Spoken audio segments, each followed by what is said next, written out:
This is Michelle Wolett with Chicklet Designs and Once Upon a Book Club. Thank you so much for joining us today with So Booking Cool. Welcome to So Booking Cool. I'm Jewel B.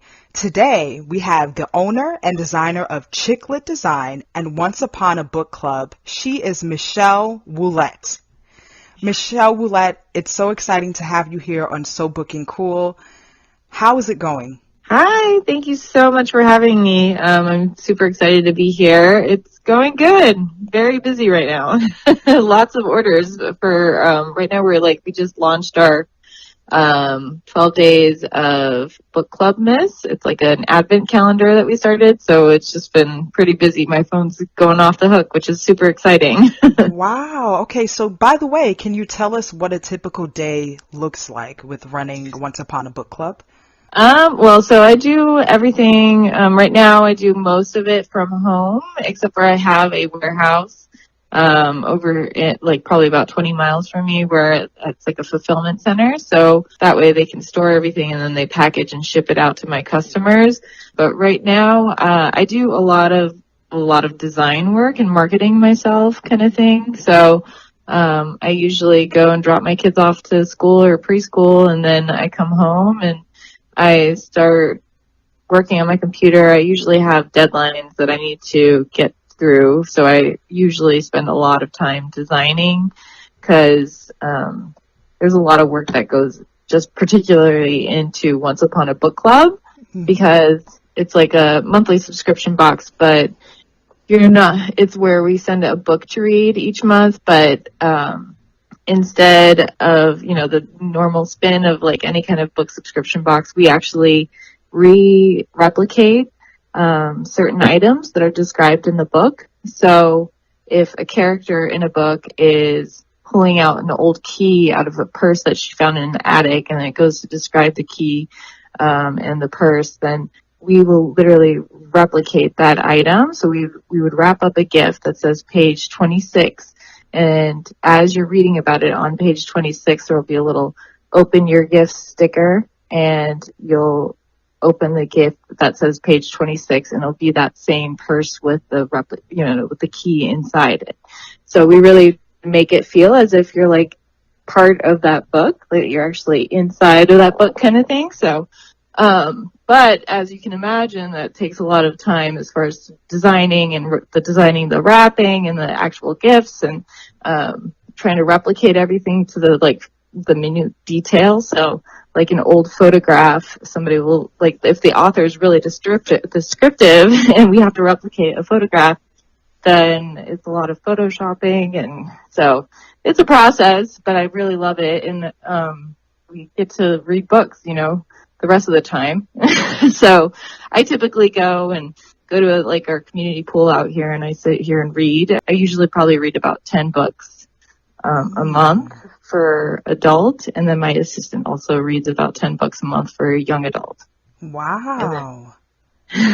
Yeah, so it's a lot of fun. We get to read as our job kind of thing. So So, wow, you gave a lot of fantastic and interesting information just now. There's so many different directions that I can go in. So with the replicating the items that are mentioned in a novel, that's where the design aspect kicks in? Yeah, a lot of the times, sometimes the author will not. It just depends on how much description the author gives, but we try to give it at heightened moments in the story so it really feels like you're actually there kind of thing and experiencing it. Sometimes they'll just, describe a purse with an old key inside, but it's at this time of the book where you're like, oh my gosh, what's going to happen?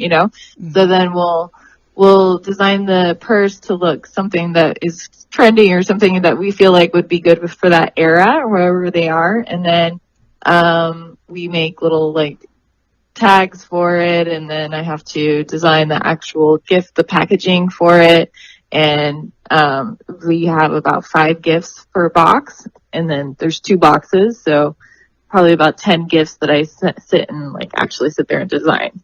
And then at that point, that's when they get sent to the warehouse? Yeah, so then I'll get a quote from my supplier, and my supplier will send me, he's like, I don't know what I would do without him, but I send him like things like, please take a doll hair and an extra photo and then rip up little pieces of fairies or something and put it behind the picture frame and behind the actual photo. And like, he actually sits there and does it all. And then he'll send it to our warehouse, and then our warehouse will, on the 17th of each month, we package everything and ship it out. So my husband and then another employee that I have out here, they sticker books every month. So we have to add those little Post-it notes at the exact moments in each book. So that's about another like 40 hours a week or 40 hours of work, just to do 2,500 books. And then we have all of those gifts shipped out to our fulfillment, and we bring all the books to the fulfillment. And when we have everything, including include like some sort of flyer with like discussion questions and a date where they can chat with the authors on our Instagram page.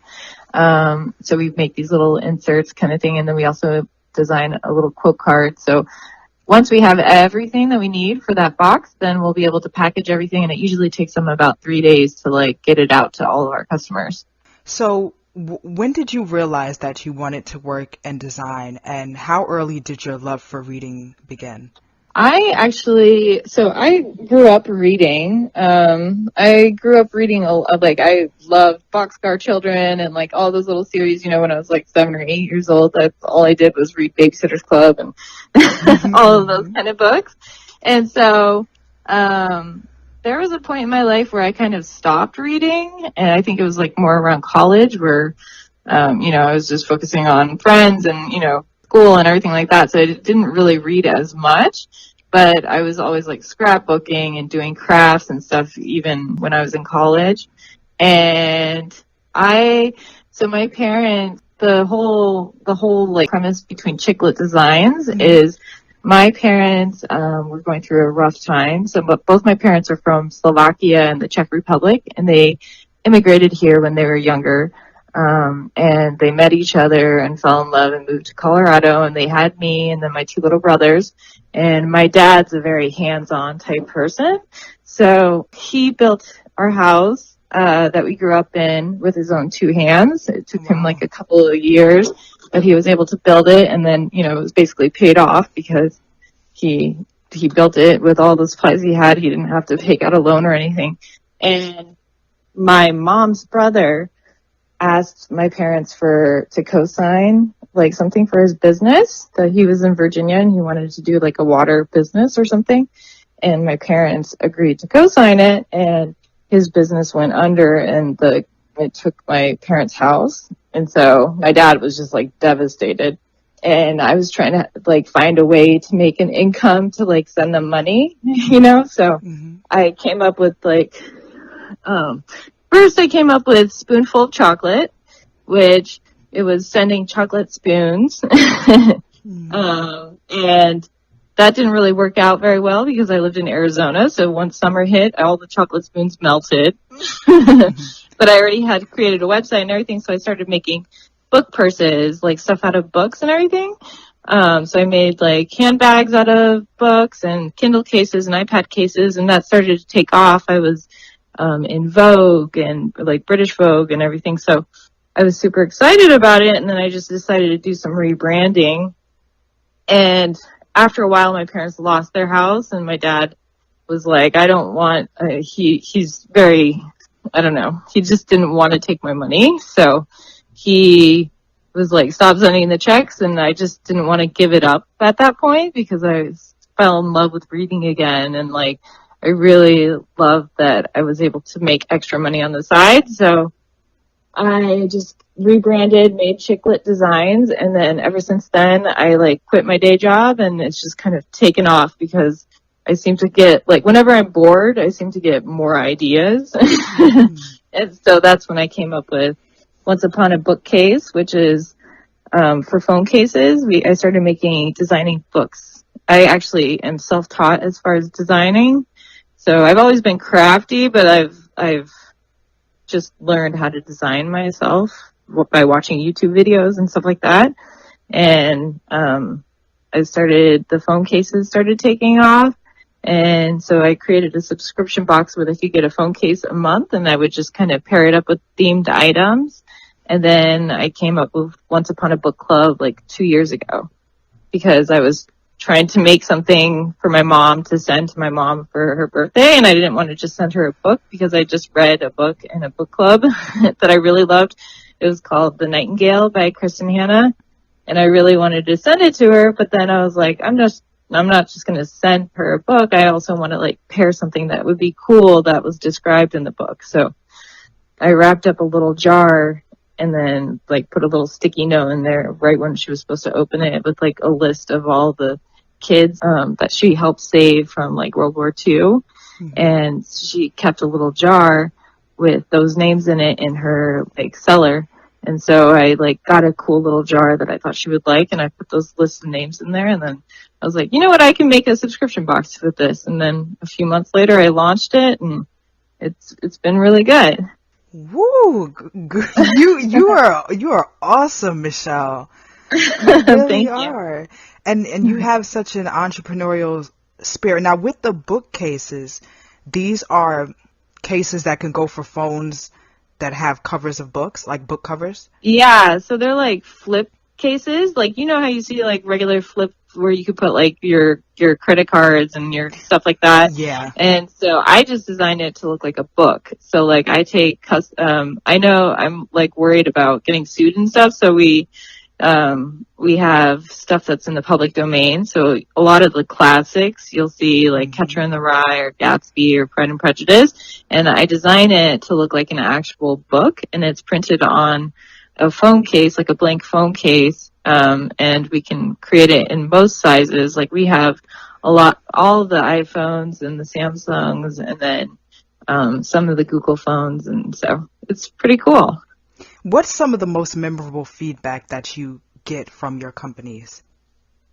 I think so. Well, it's Once Upon a Book Club. We have like a huge following. Like it's almost become like a community, because we sit there and chat about the books and everything, and we go through and open the gifts together on Facebook and stuff. So like we really get to know a lot of our subscribers, and they get to know us.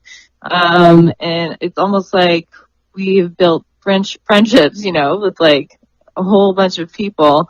And I think that's pretty cool. And I love like discussing books that I absolutely adore with everybody. So that's also like, what's memorable for me. I feel like I have a whole bunch of friends now, you know, not just like, customers, but, I really, really like it when everybody seems to be like having a great experience with the book. So like when it's like, usually it's the first box that they get, they're like, this was magical, you know, because they feel like they actually were like right there, like as they're reading about it. And they, like those, anytime anybody gives us good feedback, I really like it, like makes my heart like swell. And then every time somebody gives us some sort of bad feedback, I kind of look at it, I get upset a little bit because I like literally spend hours finding a book and stuff. And then I look at it and then I take it and I'm like, you know what, this is what I'm going to fix. And so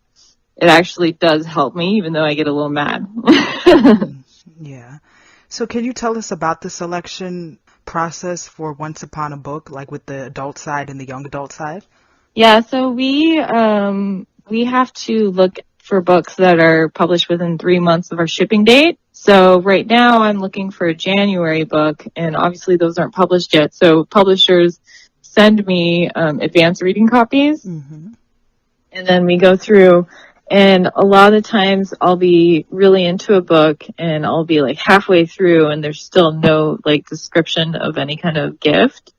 So then I have to put it down. But we literally are just going through and searching for any kind of description of any kind of gift that would be a cool item that we could include in a box. We are searching for something that's useful, that people can use, you know, later on. So like, for example, once they found an old, there's this book, The Lost Vintage, that we included, and she found like an old cellar in France, and they found this old this old cellar with like just hidden like expensive wines, and we couldn't include an expensive, $700 wine. Just even shipping wine would be not possible worldwide. So, I actually found this like wine tool set that is in a shape of a wine bottle. So it looked like you were getting a wine bottle, and then we designed it to be that same vintage or whatever. But it was actually a tool set. So we try to get it creative to like make it look like the object that they're described, but not necessarily the exact object kind of thing. And then also still make it useful. So, we are always searching for like different things, and we just tag everything, and then we put together a budget and send it over and see if it's possible to even fit in our budget. And then we negotiate with publishers and suppliers, and then eventually start designing. And then we also are searching. We can't send, let's say we find the wine bottle in that book, and then the next month they mention another wine bottle. We're not going to be able to like do that again. So if that's the only gift, then we have to put it down and look for another book. So what is your advice? Because you do have such an entrepreneurial spirit as well, in addition to, being a book lover and everything. What is your advice for anyone who wants to start their own thing, and just your insight on rebranding, because you mentioned that as well? Yeah. So I've learned, I've actually have a lot of friends. It's surprising that how many of my friends are like, they come to me and they're like, I want to start this business and I want to do this. And I get super excited with them, and I sit down with them and I talk with them and like try to help them, with their insight. And I mean, it's definitely a lot of work, and they seem to be like interested in doing it. But I noticed that a lot of people seem to just be afraid of failing. And that's one thing as an entrepreneur, like that you have to just go with, like it's okay if you fail. It's not the end of the world kind of thing. Like you can fail, or you can just adjust it and see, or just kind of like go with, you have to research like your market and see what is working and what is not, and then just kind of adjust it or tweak it, And I think so many people are just afraid of failing that they don't even start, So that's the part that I recommend, is just, try it and just go for it. You never know like what would work, and don't take criticism to heart, and actually just try to work it out and try to figure out a different way to fix it to make it better. And you'll find that you could go far just doing that. And, sometimes ideas don't work out, and then you'll eventually come up with another idea. But it's something that I feel like people are so easy to give up nowadays. And it's just, disheartening to see them do that because they haven't even like tried, Mm-hmm. So that's what I would recommend. And then, wait, I'm sorry, what was the other question? Yeah, no problem. Your insight on rebranding, like how does okay. Yeah. Yeah, so rebranding, it's all about branding is what it, like so many, I'm in like subscription box like groups and everything, and everybody's trying to save money.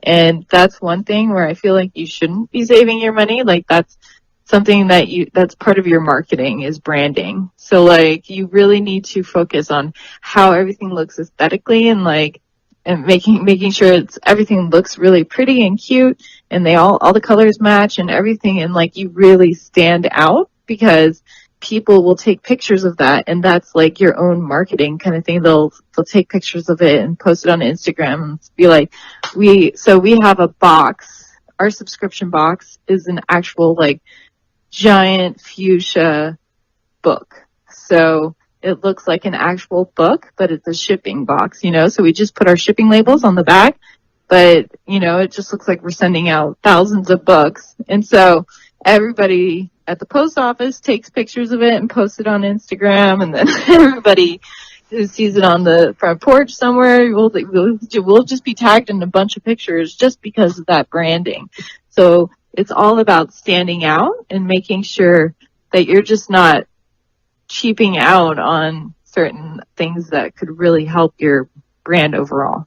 That is so well said. Michelle Wolett, how can people keep up with you and keep up with Once Upon a Book Club, as well as Chick Lit Design and learn more about the bookcases as well, because that's another must-have for any bookworm, those bookcases. Yeah. We have, so everything, we post a lot on our Instagram and Facebook pages. So, our Instagram for Chicklet Designs is Chicklet Designs, like Chicklet, like instead of Chick Flick, we did it as Chicklet. So Chicklet Designs, and then Once Upon a Book Club is, the @ at Once Upon a Book Club box. And then Once Upon a Bookcase is at Once Upon a Bookcase. And we basically we usually post like daily or weekly, just depending on each one. But we post any kind of updates, any kind of phone sizes that we're coming out with or anything like that. So that's where you'll be able to find us. Michelle Wolett, everyone. Michelle, thank you so much. It was such a pleasure getting to learn about you and getting to learn about your amazing companies. Thank you so much. Thank you so much, Jewel. Thank you so much for having me. I'm super excited to be here. That's wonderful, and I would love to talk to you again in the future. It doesn't have to be the last time. So. Okay, perfect. Thank you so much. No problem. And if there are any further thoughts that you want to express, because I always welcome my guests to say anything else that they might want to say. Yeah, well, so also another thing behind the whole Once Upon a Book Club that I've learned is really helping the world read more. So that's the part that I really love about our company, is that we're actually getting people that have forgotten, because I also at some point in my life just stopped reading. Life just got too busy, and there's so many people out there that say, oh, I just don't read, I don't like books or whatever.